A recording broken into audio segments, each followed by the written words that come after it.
Bismillahirrahmanirrahim. Assalamualaikum warahmatullahi wabarakatuh. Walhamdulillahi hamdan katsiran thayyiban mubarakan fih kama yuhibbu rabbuna wa yarda. Asyhadu an la ilaha illallah wahdahu la syarika lah wa asyhadu anna Muhammadan abduhu wa rasuluh sallallahu alaihi wa ala alihi wa ashabihi wa man tabi'ahum bi ihsanin ila yaumiddin. Amma ba'd. Ikhwanna fid din, a'azzani Allah wa iyyakum. Kita masih dengan pelajaran kita, yaitu pelajaran Syarh Sunnah oleh Al-Imam Al-Barbahari rahimana wa rahimahullah. Kita masuk pada ucapan beliau yang berikutnya, wala tufrid bis salati ala ahadin illa li rasulillahi sallallahu alaihi wasallam wa ala alihi faqat. Kata Al-Imam Al-Barbahari, janganlah engkau mengkhususkan salawat kepada seorang secara khusus illa li rasulillahi sallallahu alaihi wasallam, kecuali kepada Rasulullah sallallahu alaihi wa alihi wasallam wa ala alihi faqat, dan kepada keluarganya sallallahu alaihi wasallam wa ridwanullahi alaihim ajma'in. Ikhwan wa akhwat, di dalam ucapan Al-Imam Al-Barbahari ini kita dapati suatu pelajaran, yaitu pelajaran tentang salawat. Yang kita tahu bahwa asal di dalam salawat itu sendiri adalah doa. As-salah itu secara bahasa adalah doa. Dan inilah yang dimaksud. Sebab kalau as-salah menurut istilah itu adalah satu jenis ibadah yang dimulai dengan takbir dan diakhiri dengan salam, yang ada padanya sifat-sifat tertentu dan bacaan-bacaan tertentu. Tetapi bukan itu yang dimaksud. Bukanlah as-salah menurut istilah yang dimaksudkan oleh Al-Imam Al-Barbahari di sini. Yang dimaksudkan oleh beliau di sini adalah as-salah secara bahasa, yaitu doa, yaitu mengucapkan salawat. Allahumma salli alaihim atau sallallahu alaihi wasallam, begitu. Nah ikhwan, permasalahan yang disebutkan oleh Al-Imam Al-Barbahari ini permasalahan yang diperselisihkan oleh para ulama. Artinya, kalau salawat kepada Rasulullah sallallahu alaihi wasallam itu perkara yang telah disepakati, tidak ada perselisihan padanya.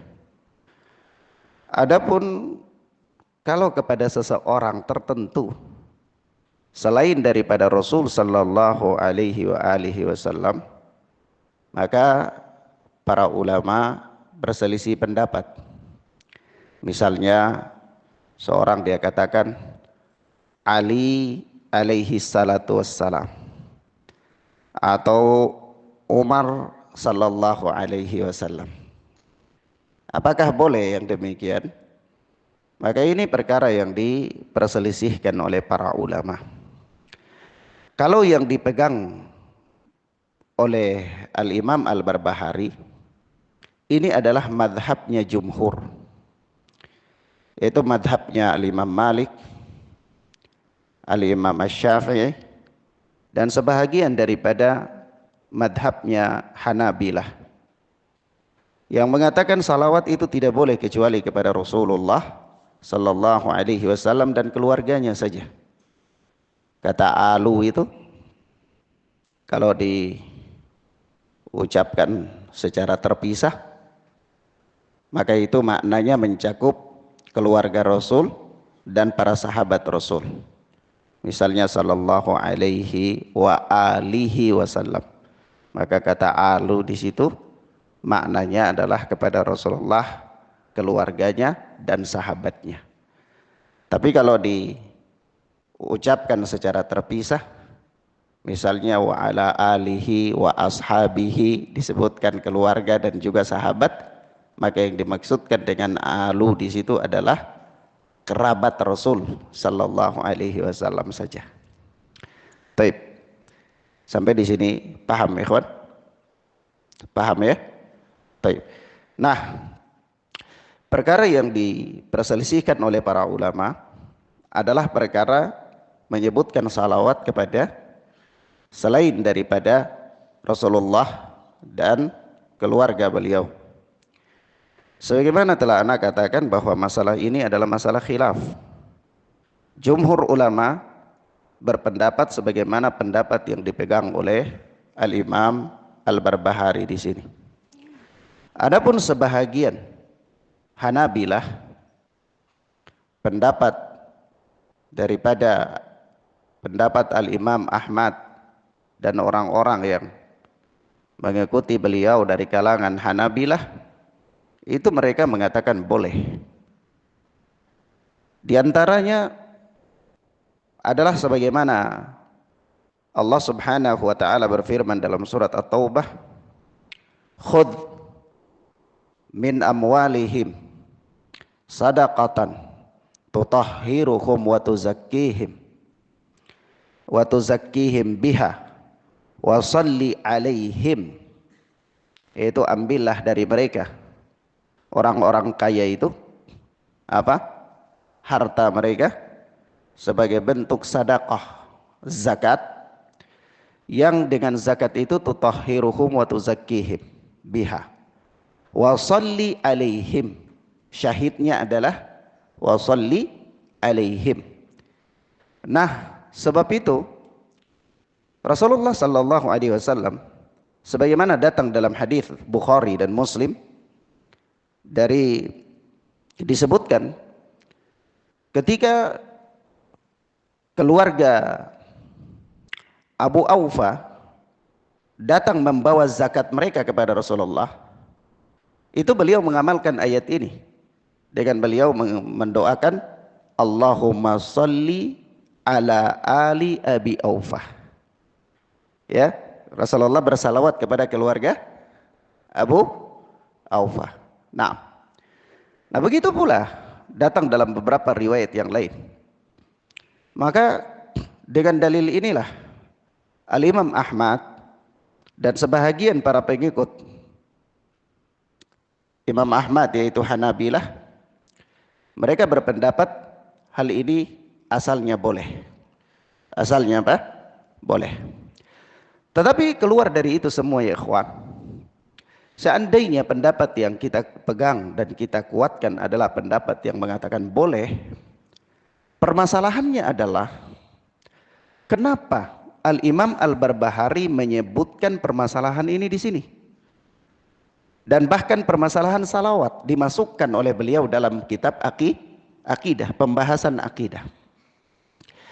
Permasalahannya adalah karena memberikan salawat kepada figur tertentu selain Rasulullah sallallahu alaihi wasallam itu merupakan ciri daripada orang-orang yang telah menyimpang, yaitu cirinya Syiah Rafidhah. yang kalaulah mereka menyebutkan nama Ali bin Abi Thalib, itu pasti mereka bersalawat kepadanya. Adapun nama selain daripada Ali bin Abi Thalib, mereka tidak bersalawat kepadanya. Nah, oleh sebab itu ya ikhwan, karena pada masa-masa tersebut salawat yang asalnya adalah perkara yang disyariatkan dan perkara yang dibolehkan, itu telah menjadi ciri daripada kelompok-kelompok yang sesat, maka kemudian para salaf dari kalangan para ulama dari umat ini, mereka melarang hal tersebut. Mereka memakruhkan hal tersebut. Kenapa ya ikhwan? Karena dia telah merupakan atau telah menjadi ciri khusus bagi kelompok-kelompok yang sesat, yaitu Syiah Rafidhah. Mahfum ya? Maka di sini ada pelajaran berharga. Pelajaran berharganya adalah terkadang di dalam syariat ini ada hal-hal yang mubah asalnya, kalau dilakukan tidak ada masalah. Tapi ketika permasalahan yang mubah itu telah menjadi ciri daripada orang-orang yang sesat, kelompok-kelompok yang sesat, maka sangat dianjurkan untuk menyelisihi mereka. Sangat dianjurkan untuk menyelisihi mereka dengan meninggalkan perkara yang mubah tersebut. Begitu. Paham ya ikhwan? Mafhum ya? Sebab itu di sini bisa masuk di dalam unsur tasyabbuh. Man tasyabbaha biqaumin fahuwa minhum. Maka perkaranya luas sekali dalam pembahasan yang seperti ini. Tetapi kita katakan, begitulah para ulama sangat menjaga kemurnian agama ini, sehingga mereka benar-benar berusaha semaksimal mungkin untuk membedakan diri mereka dari kelompok-kelompok yang menyimpang, baik dalam menggunakan istilah maupun di dalam melakukan hal-hal yang asalnya mungkin mubah. Paham ya ikhwan? Sampai di sini mafhum? Maka bagaimana kalau seandainya perkara-perkara itu bukan perkara yang asalnya mubah, bukan perkara yang asalnya mubah, lalu dia dengan sengaja terlibat di dalamnya, menghidupkannya dan memperbanyak orang-orang yang melakukannya, lalu mencari dalil bahwa ini perkara mubah. Meditasi misalnya, asalnya meditasi adalah perkara yang bukan merupakan syariat, tetapi dia kemudian terjun di dalamnya, memperbanyak jumlah orang-orang yang melakukannya, kemudian membelanya dan seterusnya. Padahal kita lihat, seandainya kita bandingkan ini dengan perjalanan para salaf, maka salawat itu asalnya syariat apa bukan? Syariat. Tapi kemudian salawat itu dalam kondisi tertentu ini dilarang oleh para ulama. Kenapa? Itu tadi yang kita katakan. Ketika perkara itu telah menjadi ciri khas orang yang menyimpang. Mafhum ya ikhwan? Perkara tersebut telah menjadi ciri khas orang yang menyimpang, maka para ulama memakruhkan untuk melakukannya. Nah, bagaimana kalau perkara yang tadinya dia bukan syariat? Dia bukan syariat dan dia merupakan ciri khas orang-orang yang menyimpang. Tentu mimbabil aula, lebih-lebih lagi perkara tersebut dilarang. Mafhum ya? Baik. Sampai di sini paham ya, ikhwan? Maka sudah sering kali ana katakan, di dalam pengamalan agama ini, ya, itu bukan hanya kita berpatokan semata-mata pada boleh atau tidak boleh, halal atau tidak halal. Bukan itu semata-mata. Karena dalam bab-bab tertentu ada perkara-perkara yang asalnya boleh, dia menjadi tidak boleh. Ada perkara-perkara yang memang asalnya dia tidak dilarang, kemudian dia menjadi dilarang. Asalnya dia tidak tercela, namun kemudian dia menjadi tercela. Misal, contoh yang lain. Datang di dalam riwayat dikeluarkan oleh Al-Imam Abu Dawud di dalam sunannya, Rasulullah sallallahu alaihi wasallam mengatakan, La yazalu qaumun yata'akharuna an saffil awal hatta yuakhirahumullahu finnar. Senantiasa ada satu kaum mereka berlambat-lambat dari mengambil posisi di saf yang pertama sampai Allah melambatkan mereka di dalam neraka. Maka kita tanyakan, mencari saf yang pertama itu wajib apa bukan? Kewajiban apa bukan? Bukan. Berdiri di saf pertama, merebut saf yang pertama itu wajib apa bukan? Bukan kewajiban. Meninggalkannya berdosa apa tidak? Tidak berdosa. Tapi dalam bab ini meninggalkannya dengan sengaja terus-menerus ya merupakan ciri khas daripada dia, sehingga akan dia meremehkan ya perkara-perkara yang dianjurkan, yang disyariatkan, maka dia tercela. Dari mana sisi tercelanya? Sisi tercelanya Rasulullah mengatakan hatta yuakhirahumullahu finnar. Allah melambat-lambatkan mereka di dalam neraka. Seandainya tidak tercela, maka mereka tidak perlu mendapatkan ancaman ini. Paham ya ikhwan? Baik. Itu satu. Yang kedua, ada di dalam biografi seorang imam, saya lupa persis namanya, bahwa suatu ketika dia meminta muridnya untuk membeli sesuatu di seorang pedagang. Nah, ketika itu pedagangnya adalah orang Yahudi. Sampai di sana, ternyata sang pedagang itu berkata, untuk siapa ini engkau beli? Dia katakan kepada Syekh Fulan, Imam Fulan. Biasanya Yahudi itu berkata, sungguh kedudukan imam tersebut di mata kami sama seperti kedudukan beliau di mata kalian. Artinya kalian menghormati dia, menghargai dia, memuliakan dia.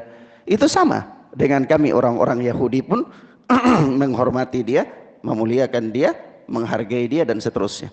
Maka dari itu ini ambil, bawa ke dia, nggak usah beli, dikasih. Sampai di sana, sang murid ini bawa pulang itu benda kepadanya dan bawa pulang juga uangnya. Apa dia katakan? Kenapa ada bendanya dan uangnya juga ada? Sang murid menerangkan ini adalah hadiah, pemberian dan seterusnya. Maka apa kata sang imam? Kembalikan ini kepadanya dan bayarlah barang ini. Kalau dia tidak mau bayar, maka saya tidak mau mengambilnya. Apa kata sang murid? Ya imam, bukankah hadiah itu boleh? Mahfum ya kawan? Bukankah hadiah itu boleh? Apa kata sang imam? Bukan persoalan hadiah itu boleh atau tidak boleh. Tetapi aku tidak mau mengambil barang ini dari dia, itu karena aku khawatir nanti dengan menerima pemberian dari orang ini, rasa simpatiku kepadanya ada.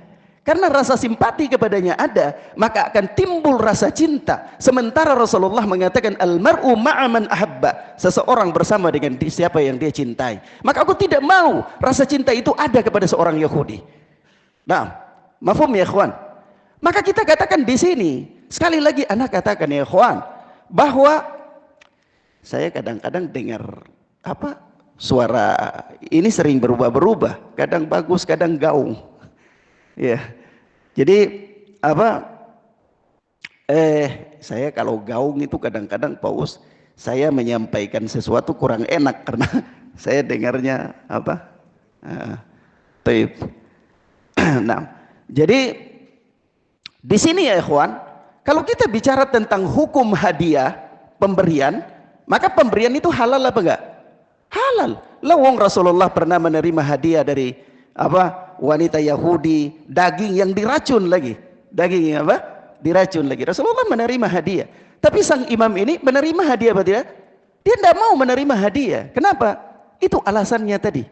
Maka sungguh sangat mengherankan orang-orang di zaman ini yang telah menduduki posisi-posisi ustadz-ustadz, ya, orang pendai-dai. Tapi mereka bermudah-mudahan, mereka bergampang-gampangan di dalam perkara yang semisal. Maka ikhwanna fiddin azzani Allahu wa iyyakum. Maka lihat kisah yang luar biasa ini. Seorang imam ini, dia tidak mau tidak mau mengambil apa? Hadiah dari orang Yahudi, bukan karena asalnya hadiah ini haram, bukan. Tapi karena apa? Dia tidak mau. Nanti begitu dia diberikan hadiah, maka dia rasa suka, rasa senang dengan orang itu, sungkan dengan orang itu, memuji orang itu, akhirnya ada rasa cinta kepada orang tersebut. Maka bagaimana orang-orang di zaman ini yang dia bergaul dengan pelaku-pelaku maksiat, dia bersama dengan mereka melakukan ritual-ritual tertentu, ya, dan seterusnya. Bukankah ini kemudian ada rasa sayang kepada mereka, ada keterikatan hati dengan mereka? Lah sementara Rasulullah mengatakan almar'u ma'aman ahabba, seseorang bersama dengan siapa yang dia cintai. Mafhum ya ikhwan? Paham ya? Jadi persoalannya bukan hanya sekedar boleh atau tidak boleh, halal atau tidak halal, haram atau tidak haram, tetapi ada perkara lain yang jauh lebih daripada itu, ya. Yang kita katakan bahwa di sinilah tingkat ketakwaan seseorang, tingkat ketakwaan seseorang. Meskipun pada asalnya syariat yang mulia ini itu datang dalam prinsip memudahkan. Yuridu bikumullahu al-yusra wa la yuridu bikumul usra. Allah Subhanahu wa taala menginginkan kepada kalian kemudahan, dan Allah tidak menginginkan dari kalian itu kesusahan. Sehingga pada prinsipnya syariat ini dibangun di atas dasar kemudahan. Maka ukuran syariat itu ada pada ukuran orang yang tingkat ketakwaannya paling lemah. Sehingga berbicaranya adalah boleh dan tidak boleh. Tetapi pada orang-orang tertentu yang tingkat ketakwaannya bukan pada kondisi yang paling lemah, maka mereka berupaya untuk mencari jalan ketakwaan kepada Allah dengan melakukan perkara-perkara yang luar biasa daripada kebiasaan orang-orang awam. Maka oleh sebab itu Anda katakan, kalau kita bicara tentang boleh atau tidak boleh, halal atau tidak halal, wajib atau tidak wajib, maka ini pembicaraannya orang-orang awam. Kenapa? Karena para penuntut ilmu mereka tidak berada di level itu lagi. Apalagi sampai tingkat ustadz, tingkat dai, tingkat ulama misalnya, levelnya bukan itu, tapi levelnya adalah level-level yang kita katakan ini tadi. Paham maksudnya ikhwan dalam tanda kutip, ya? Bisa dipahami ya? Taib. Sebab itu dalam bab-bab, kalau antum membaca atau mempelajari ilmu hadis, ada bab-bab khawarimul muru'ah. Yang terkadang dalam perkara-perkara tertentu itu asalnya boleh-boleh saja, tapi para ulama mencelanya. Bahkan ada sebahagian para ulama yang tidak mau mengambil ilmu dari orang-orang yang terjatuh dalam khawarimul muru'ah. Dalam pandangan dia, meskipun khawarimul muru'ah itu pada masing-masing ulama terkadang berbeda. Karena itu tadi, apa yang kita katakan? Tingkat ketakwaan. Paham ya ikhwan? Tingkat apa? Ketakwaan. Ada seorang ulama dia menganggap makan di depan jalan itu khawarimul muru'ah. Dia tidak mau mengambil ilmu dari orang yang demikian. Ada sebagian ulama mengatakan oh itu bukan khawarimul muru'ah, dia tetap mengambil ilmu darinya. Bisa jadi. Tapi ini adalah bab apa? Bab orang-orang yang sampai pada posisi khusus yang mereka mengambil jalan untuk mendekatkan diri mereka kepada Allah Azza wa Jal dengan kondisi yang paling bertakwa yang mereka sanggupi. Kondisi yang paling bertakwa yang mereka apa? Sanggupi. Taib. Paham babnya ini? Paham ya ikhwan? Taib. Kalau antum tanyakan Ustadz, kenapa bahasannya ke sana? Ya bahasannya di sini adalah terkait dengan apa? Salawat itu tadi. Karena asalnya adalah disyariatkan. Tapi dia akhirnya terlarang karena dia telah menjadi ciri khas orang-orang yang menyimpang. Paham ya ikhwan? Taib. Maka bagaimana antum seorang yang ya iltizam dengan sunnah, seorang yang punya jenggot panjang, seorang yang kemana-mana hari-hari pakai jubah, menjaga dirinya dari hal-hal yang syubhat, tapi bisa seenak-enaknya ya memperbanyak jumlah orang-orang yang menyimpang, ya, memperbanyak jumlah orang-orang yang menyimpang, bahkan bersama dengan mereka, ya, dan bahkan mungkin membangga-banggakan mereka atau mengutip nasihat-nasihat mereka. Nah, ini batil. Ini apa? Ini batil. Naam. Taib. Mafhum ya ikhwan? Kemudian selanjutnya berkata Al-Imam Al-Barbahari rahimana wa rahimahullah, wa ta'lamu anna Uthman bin Affan radhiyallahu anhu qutila madluman wa man qatalahu kana zaliman. Dan engkau harus memahami bahwa Uthman bin Affan radhiyallahu taala anhu itu terbunuh dalam keadaan terdolimi. Wa man qatalahu kana dzaliman. Dan orang yang membunuhnya adalah dia zalim. Orang yang membunuh Utsman bin Affan adalah dia zalim. Ini perkara telah berlalu ya. Telah berlalu kita jelaskan. Dan di sini ana tidak jelaskan lagi. Tapi ana katakan bahwa perselisihan yang terjadi di antara para sahabat ridwanullahi alaihim ajmain itu kita menahan diri darinya. Tapi kalau dikatakan siapa yang berada pada pihak paling dekat kepada nas, maka pihak yang paling dekat kepada nas adalah pihaknya Utsman bin Affan radhiyallahu taala anhu. Begitu juga ketika terjadinya perselisihan antara Ali bin Abi Thalib dengan Aisyah radhiyallahu taala anha, Ali bin Abi Thalib dengan Muawiyah bin Abi Sufyan radhiyallahu taala anhu. Maka kita katakan perselisihan yang terjadi di antara para sahabat ini kita menahan diri darinya. Tetapi kalau kita mau melihat siapa yang paling dekat kepada nas, maka kita katakan bahwa Ali bin Abi Thalib lebih dekat kepada apa? Nas. Dan ini ada disebutkan dalam beberapa riwayat. Di antaranya kemudian Aisyah setelah terjadinya fitnah itu, peperangan itu, dia kembali pulang ke rumahnya dan dia bertobat, menangis setiap hari, kalau dia mengurung diri di dalam rumahnya nggak mau keluar-keluar, ya dan seterusnya. Taib. Ala kulli hal kita katakan bahwa Utsman bin Affan radhiyallahu taala anhu terbunuh itu karena zalim. Karena apa? Didolimi. Karena didolimi. Jadi orang yang membunuhnya adalah orang yang zalim. Ya, sebagaimana Umar ibn al-Khattab radhiyallahu taala anhu terbunuh adalah karena terdolimi. Dan orang yang membunuhnya adalah orang yang zalim. Sehingga kalau ada yang memuji mereka, ya seperti memuji para pembunuh Umar ibn al-Khattab, ya memuji pembunuh Ali bin Abi Thalib, ya maka pada diri orang ini ada penyimpangan. Pada diri orang ini ada apa? Ada penyimpangan, ya. Naam.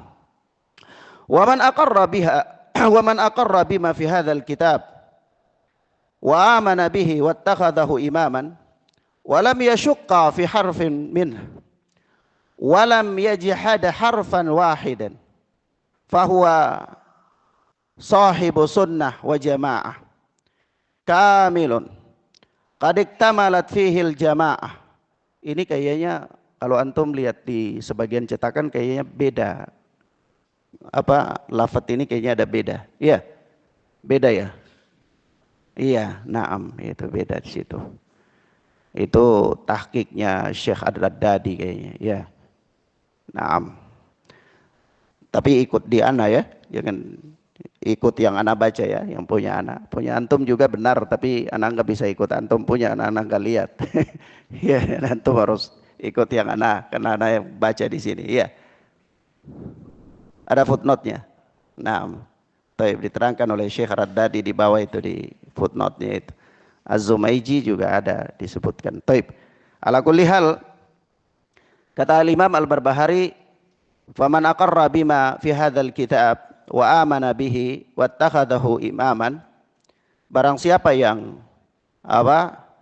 membenarkan atau mengikuti apa-apa yang ada di dalam kitab ini, ya, dia menetapkannya, wa amana bihi, dan dia beriman dengannya, wattakhadahu imaman, dia menjadikan isi kitab ini sebagai petunjuk bagi dia, walam yashukka fi harfin min, dan dia tidak ragu terhadap satu huruf pun dari apa-apa yang tersebut dalam kitab ini, walam yajhad harfan wahidan, dan dia pun tidak mengingkari satu huruf, walaupun satu huruf dari apa yang ada di dalam kitab ini, fahuwa sahibus sunnah wa jamaah, maka dia adalah sahibus sunnah wa jamaah kamilun, jadi secara sempurna, kadiktamalat fihil jamaah. Di sini juga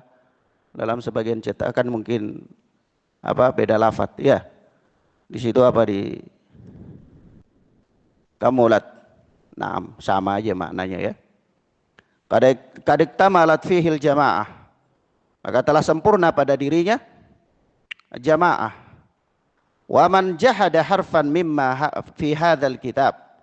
Dan barang siapa yang mengingkari satu huruf dari apa yang ada di dalam kitab ini, buku ini, aw syakka fi harfin min, atau dia meragukan ya satu huruf yang ada di dalamnya, aw syakka wa waqafa, atau dia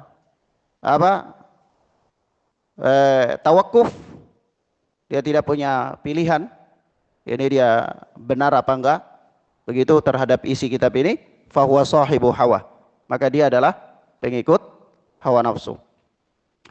Ikhwan, sebagian pensyarah mereka mengatakan bahwa ini sikap berlebihan dari Al-Imam Al-Barbahari, karena tidak ada kitab itu yang sempurna selain daripada Al-Quran, ya.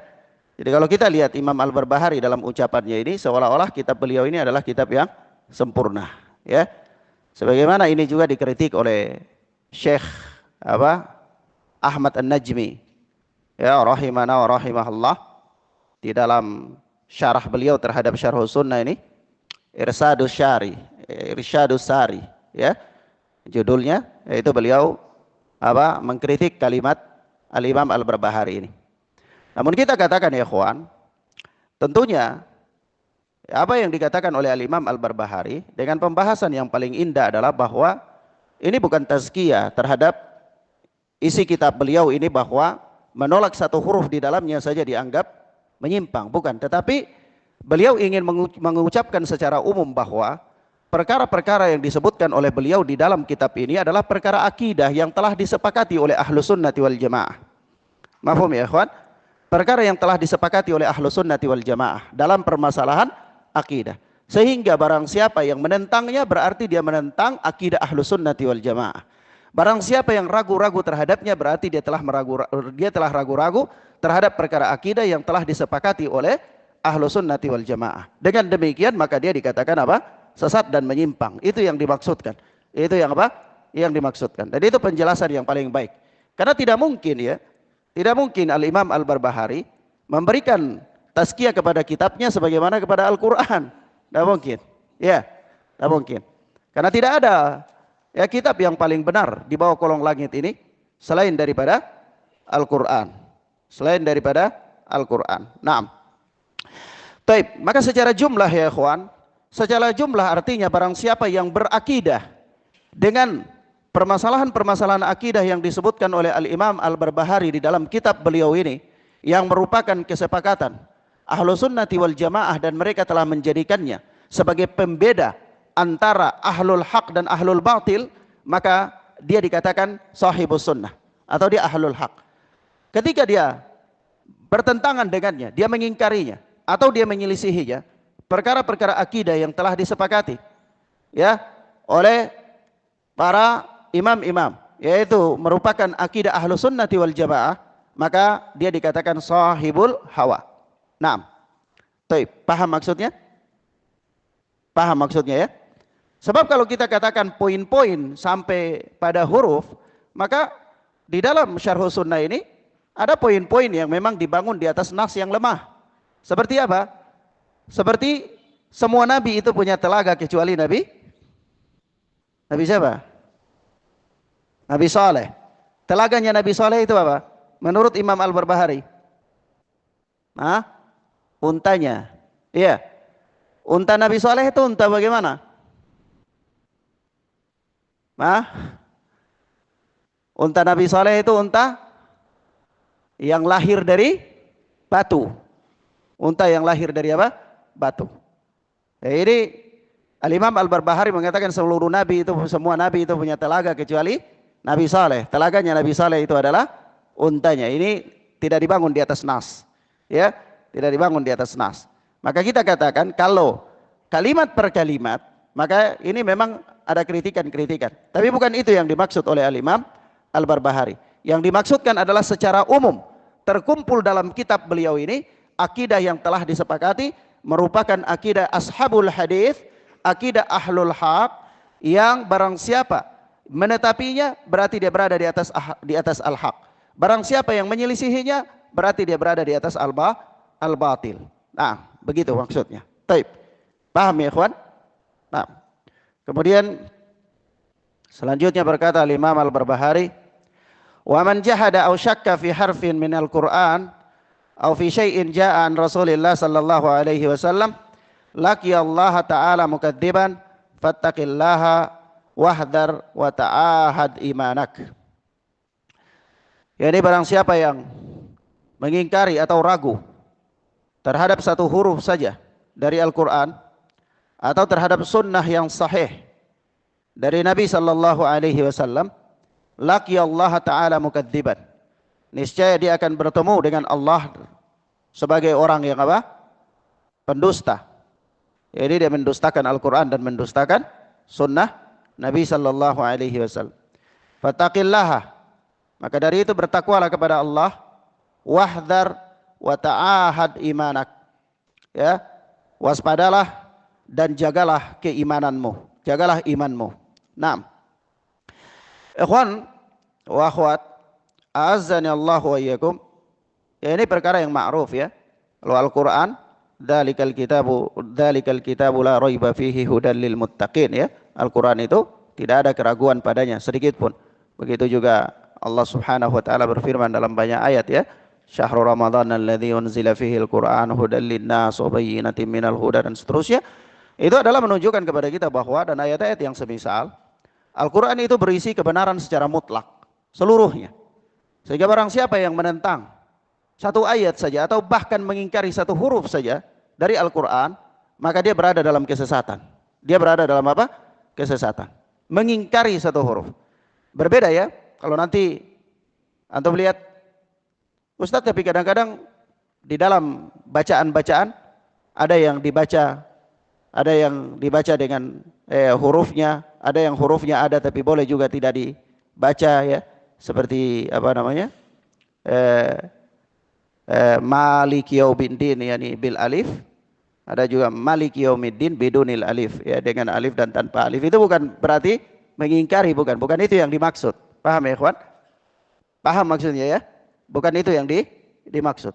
Tapi yang dimaksud ini adalah barang siapa yang mengingkari kebenaran huruf-huruf, satu huruf saja dari huruf-huruf Al-Quran, maka itu berarti dia berada di atas kesesatan. Karena Al-Quran itu berisi kebenaran mutlak, seluruhnya. Nah, dan ini apa? Keyakinan yang benar. Berbeda dengan keyakinan Syiah Rafidah yang mereka menolak hampir seluruh daripada Al-Quran atau mushaf Utsmaniyah yang ada di tangan kita. Bahkan mereka mengimani bahwa mereka mempunyai mushaf yang lain, yaitu mushaf Fatimiyah, mushaf yang jauh ratus-ratus kali lebih baik daripada mushaf yang ada di tangan Ahlu Sunnati wal Jamaah Sunni. Naam. Taib. Adapun tentang hadis Rasulullah sallallahu alaihi wasallam, maka yang menjadi pembahasan di sini adalah hadis-hadis Nabi yang telah sabit, telah disepakati kesahihannya oleh umat. Nah, itu kalau hukum-hukumnya diingkari oleh seseorang, maka itu berarti dia mengingkari Rasulullah sallallahu alaihi wasallam dan dia berada di atas apa? Kesesatan.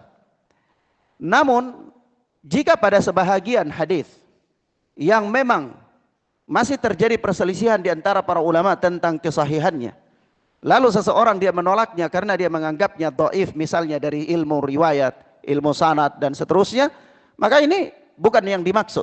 Bukan yang apa? Yang dimaksud. Paham ya ikhwan?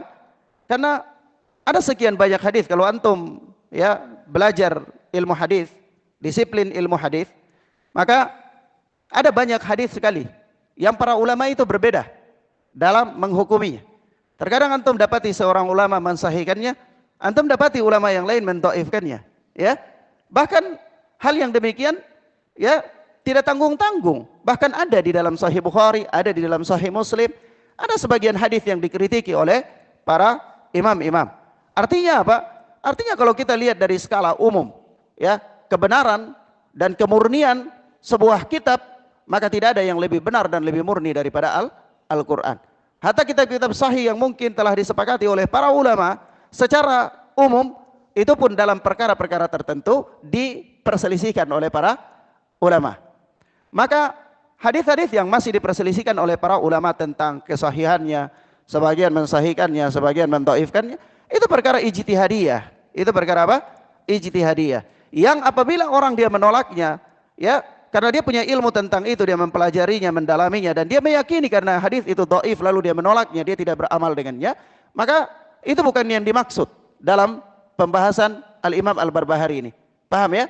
Bukan berarti kemudian dikatakan, oh ini orang sesat. Bukan. Bukan dikatakan dia apa?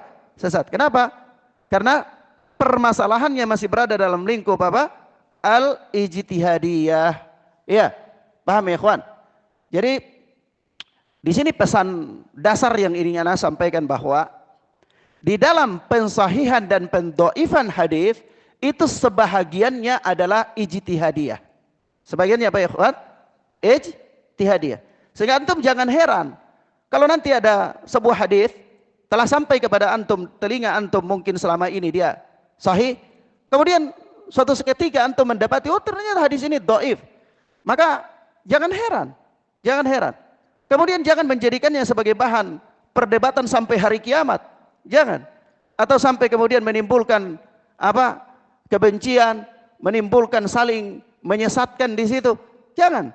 Ya. Mafhum ya, ikhwan? Ya, jangan ada hadis yang kemudian satu hadis yang mungkin selama ini antum dengar dia sahih. Tapi tiba-tiba ada orang, ada para pentahqiq ya menyampaikan bahwa hadis ini adalah dhaif. Lalu antum mengatakan, wah ini tidak benar. Akhirnya terjadi bahan perdebatan sampai hari kiamat. Sampai apa? Hari kiamat.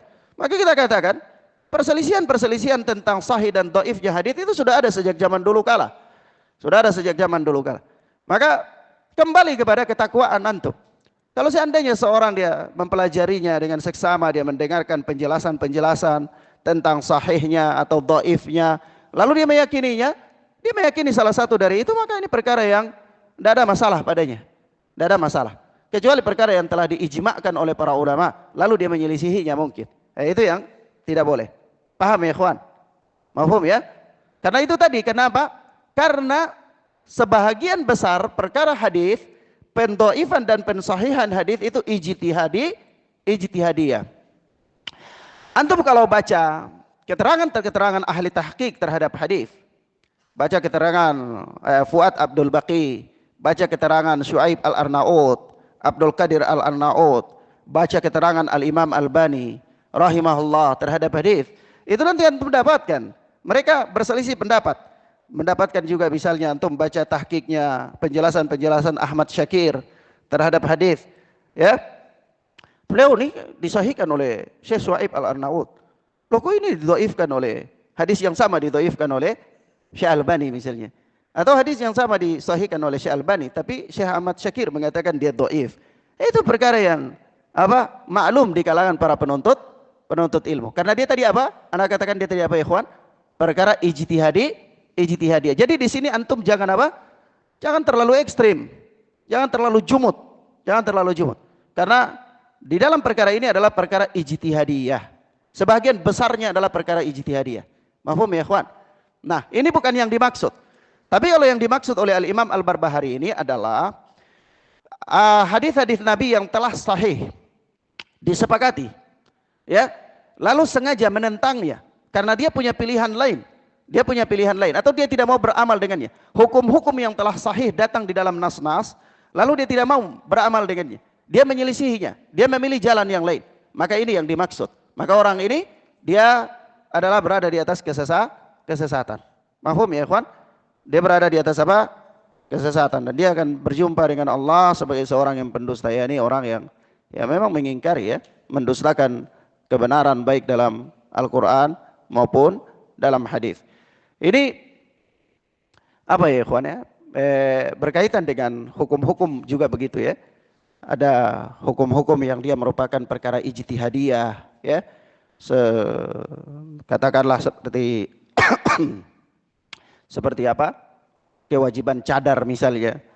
Ya, sebagian ulama mengatakan cadar itu wajib, sebagian ulama mengatakan cadar itu tidak wajib. Itu hukum apa bukan? Hukum. Lah orang kalau dia menolak kewajiban cadar, antum katakan dia sesat apa tidak? Antum katakan dia sesat apa enggak? Tidak sesat. Kenapa?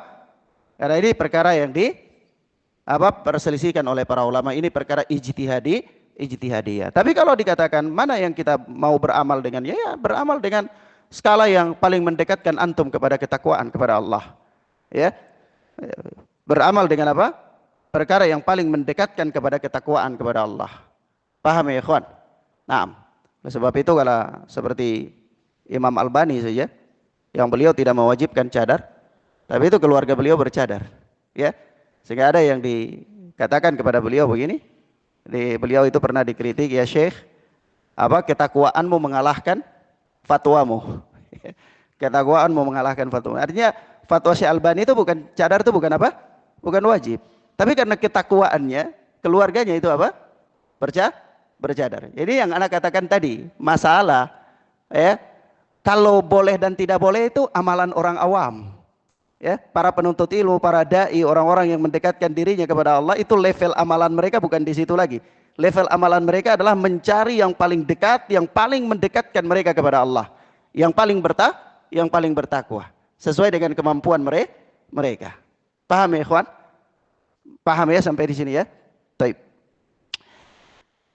Saya kira pelajaran kita sampai di sini, Pak Us. Nanti kayaknya ini di setel baik-baik supaya ya.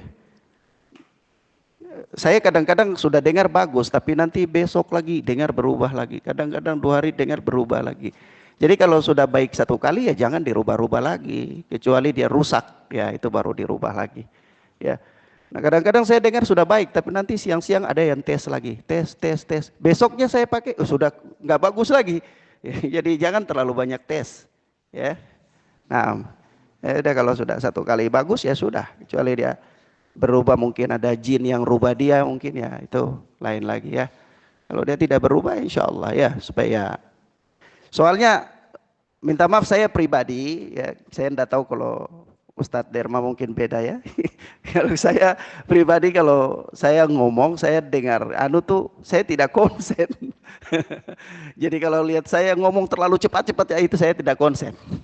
Itu saya tidak konsen dalam mengajar. Jadi kalau saya ngomong lagi tenang, enak, itu saya konsen. Itu karena suaranya enak didengar. Ya, kalau kita konsen, insya Allah faedahnya juga lebih bagus. Ya.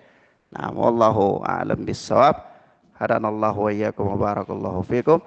Wassallallahu ala nabiyina Muhammad. Subhanakallahumma bihamdika. Asyhadu an la ilaha illa anta astaghfiruka wa atubu ilaik. Wassalamualaikum warahmatullahi wabarakatuh.